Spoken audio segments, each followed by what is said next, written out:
नमस्कार। तमिलनाडु में पैदा हुए और चेन्नई में पले बढ़े गूगल के सबसे बड़े अधिकारी ने भारत को लेकर बड़ा बयान दिया है। जी हां, सीईओ सुंदर पिचाई ने कहा है कि भारत की जड़ें उनमें गहरी हैं और वो आज जो कुछ भी है भारत की वजह से है। पिचाई ने ये बात कैलिफोर्निया के सिलिकॉन वैली में गूगल हेडक्वार्टर में बीबीसी के साथ एक बातचीत में कही।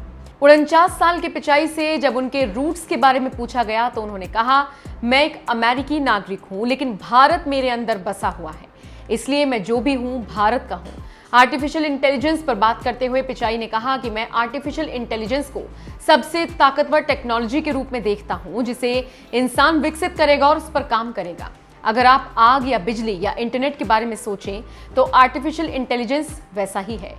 पिचाई से जब सवाल किया गया कि क्या सर्विलांस पर आधारित इंटरनेट का चीनी मॉडल बढ़ रहा है, इस पर पिचाई ने कहा, फ्री और ओपन इंटरनेट पर हमला किया जा रहा है। हमारे प्रमुख प्रोडक्ट्स और सर्विस में से कोई भी चीन में उपलब्ध नहीं है। टैक्स के विवादास्पद मुद्दे पर उन्होंने कहा कि हम दुनिया के सबसे बड़े टैक्स पेयर्स में से एक हैं। अगर आप पिछले एक दशक में औसतन देखें तो हमने टैक्स में 20% से ज्यादा का भुगतान किया है। पिचाई ने आगे कहा, हम अमेरिका में अपने टैक्स के अधिकांश हिस्से का भुगतान करते हैं जहां हमारे प्रोडक्ट्स डेवलप होते हैं।